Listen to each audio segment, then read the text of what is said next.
সকলোকে YouTube channel math solution PB লৈ পুনৰবাৰ স্বাগতম জনাইছো মই প্ৰাঞ্জল পূজাৰী আজি এই ভিডিঅটোত মই ডিসকাস কৰিম নৱম শ্ৰেণী গণিতৰ পৃষ্ঠকালি আৰু আয়তন পাঠৰ অনুশীলনী 13.1 ৰ প্ৰশ্নৰ সমাধান এটো মোৰ সেকেন্ড পাৰ্ট হয় ফাৰ্স্ট পাৰ্টত মোৰ 4 নম্বৰ লৈকে ডিসকাস কৰা আছে আজি মই 5 নম্বৰৰ পৰা ডিসকাস কৰিম সো আহকচোন ভিডিঅটো স্টাৰ্ট কৰো এটা 5 নম্বৰ প্ৰশ্নটো আছে এটা ঘনক আকৃতিৰ বাকচৰ প্ৰতিটো কাষৰ দিক 10 সেন্টিমিটাৰ আৰু আন এটা আয়তীয় ঘনক আকৃতিৰ বাকচৰ দিক 12.5 সেন্টিমিটাৰ প্ৰস্থ 10 সেন্টিমিটাৰ আৰু উচ্চতা 8 সেন্টিমিটাৰ এটা আমাক দুটা বাকচ দিছে এটা ঘনক আকৃতিৰ আৰু এটা আয়তীয় ঘনক আকৃতিৰ বাকচৰ প্ৰতিটো কাষৰ দিক দিয়া আছে 10 আৰু আয়তীয় ঘনক আকৃতিৰ বাকচৰ দিক প্ৰস্থ আৰু উচ্চতা দিয়া আছে ইমান এটা আমাক প্ৰশ্ন দুটা খুদিছে কোনটো বাকচৰ পাৰ্শ্ব পৃষ্ঠকালি বেছি আৰু কিমান বেছি কোনটো বাকচৰ মুঠ পৃষ্ঠকালি কম আৰু কিমান কম এটা আমাক খুদিছে কোনটো বাকচৰ পাৰ্শ্ব পৃষ্ঠকালি বেছি আৰু কিমান বেছি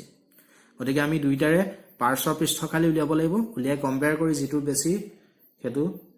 আমি বেছি পাম আৰু কিমান বেছি পাম বেছিটোৰ পৰা কমটো বিয়োগ কৰিলে হ'ল ঠিক আছে এটা ইয়াতে দিছে পাৰ্শ্ব পৃষ্ঠকালি আৰু মুঠ পৃষ্ঠকালি মানে কি মই এটা চিত্ৰ দেখাইছো এটো এটা ঘনক হয় নে নহয় ইয়াৰ মুঠ পৃষ্ঠকালি বুলি ক'লে ইয়াৰ পৃষ্ঠ কেখন আছে ওপৰত এখন তলত এখন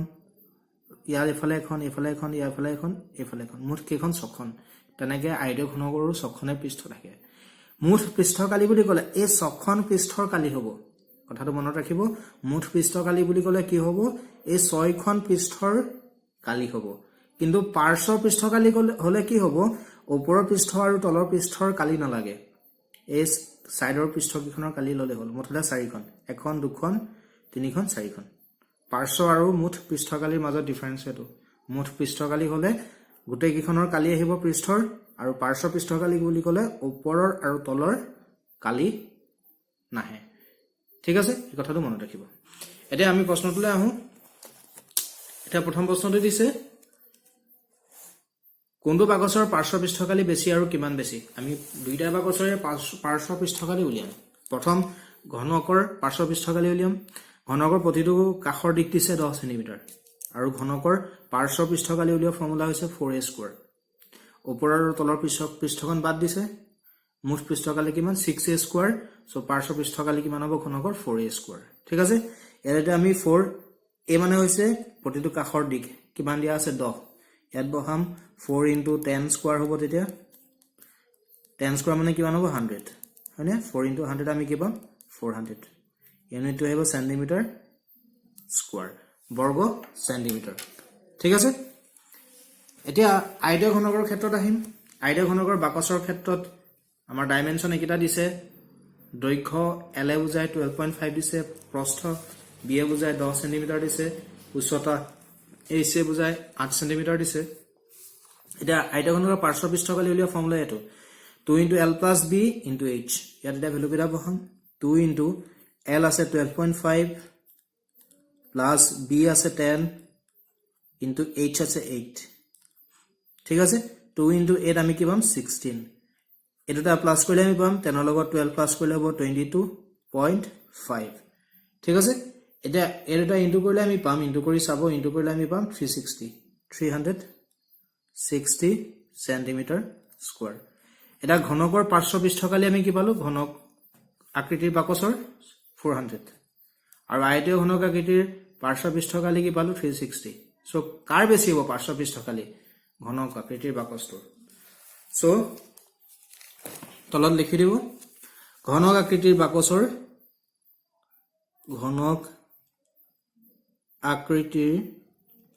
বাকচৰ পাৰ্শ্ব পৃষ্ঠকালি বেছি পাৰ্শ্ব পৃষ্ঠকালি বেছি আৰু কিমান বেছি কেনেকৈ ওলাব এই 400 ৰ পৰা 60 মাইনাস কৰিলে হ'ব আৰু কিমান বেছি কেনেকৈ ওলাব 400 ৰ পৰা 360 মাইনাস কৰিলে হ'ব মাইনাস কৰিলে আমি পাম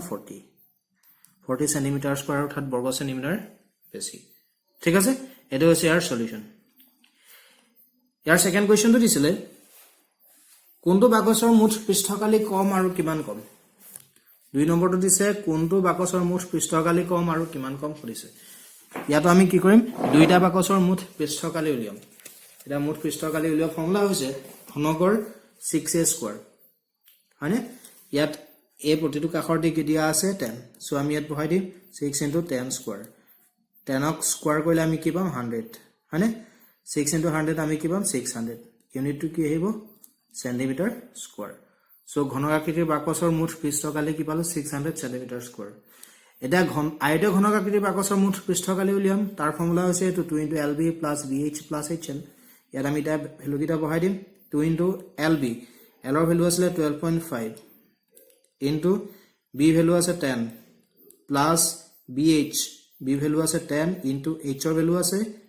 8 plus h ৰ ভ্যালু আছে 8 l ৰ ভ্যালু আছে 12.5 ঠিক আছে 12.5 ৰ লগত 10 ইনটু কৰিলে হ'ব পইণ্টটো এটা ডিজিটৰ আগত আছে 10 ত 0 এটা আছে পইণ্টটো উঠি যাব 125 plus 10 into 8 আমি কি পাম 80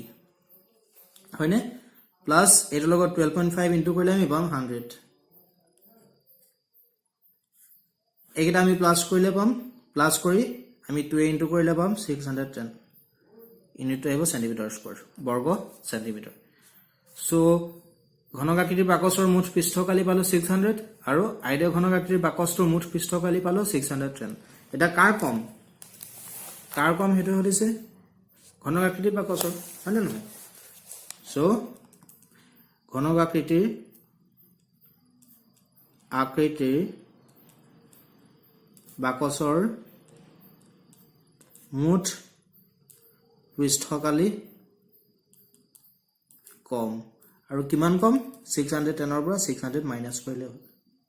তেতিয়া আমি পাম 10 সেন্টিমিটাৰ স্কয়াৰ বৰ্গ সেন্টিমিটাৰ cm স্কয়াৰ বা বৰ্গ সেন্টিমিটাৰ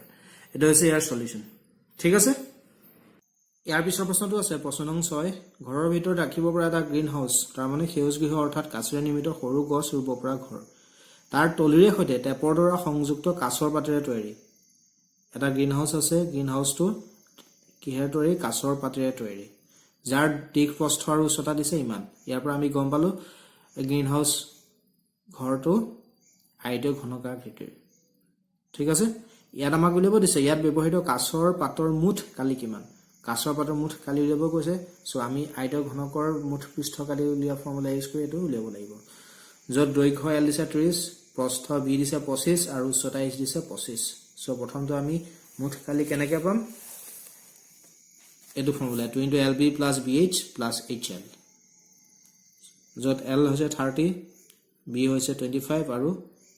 h হৈছে 25 এটা ভ্যালু কিটা বহাইছো 2 * lb 30 *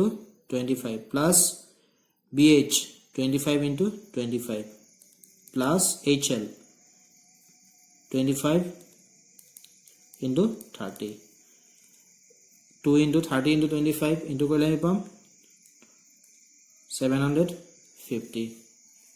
plus 25 * 25 আমি পাম 625 plus into কৰিলে পাম 750 2 একেটা প্লাস কৰি আমি 2 লগত ইনটু কৰিলে পাম 4250 ইউনিটটো হ'ব সেন্টিমিটাৰ স্কয়াৰ বা বৰ্গ সেন্টিমিটাৰ সো এই ঘৰটোত ব্যৱহৃত কাচৰ পাতৰ মুঠ কালি কিমান 4250 সেন্টিমিটাৰ স্কয়াৰ এটো হৈছে 1 নম্বৰ সলিউশন ঠিক আছে এটা 2 নম্বৰটো দিছে ইয়াৰ মুঠ 12টা দাঁতি লগা টেপৰ দিক কিমান মুঠ 12টা দাঁতি লগা টেপৰ দিক উলিয়াব কৈছে এটো দিব আমাক এটো formula 4 * l + b + h formula যত l b h ভ্যালু একেটা সো ইয়াত বহাইলে আমি পাম 30 plus 25 plus 25 25 ৰ লগত 25 প্লাস কৰিলে 50 হ'ব 50 plus 30 80 80 লগত 4 ইনটু কৰিলে আমি পাম 320 320 ইউনিটটো আহিব সেন্টিমিটাৰ দীৰ্ঘ ল'ব দিছে সো এটো কি হ'ব ইউনিটটো সেন্টিমিটাৰ এটো হৈছে 2 নম্বৰ সলিউশন ঠিক আছে ইয়াৰ পিছত 7 নম্বৰ কোৱেশ্চনটো আপোনালোকে নিজে কৰি চাব যদি সলভ কৰাত কিবা প্ৰবলেম হয় মোক ক'ব মই সলভ কৰি দিম ইয়াৰ পিছত 8 নম্বৰ কোৱেশ্চনটো আছে পাৰবিনে তেওঁৰ মটৰ গাড়ীখন থবলৈ চাৰিটা ফাল আৰু উপৰি ভাগ ত্ৰিপালেৰে ঢকাকৈ এটা বাকচ আকৃতিৰ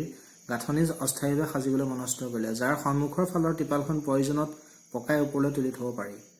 2.5 মিটাৰ উচ্চতাৰ আৰু ভূমিৰ জোখ 4 মিটাৰ পূৰণ 3 মিটাৰ হোৱা এই গাঁথনিটোত কিমান ত্ৰিপাল লাগিব যদিহে দুইখন ত্ৰিপাল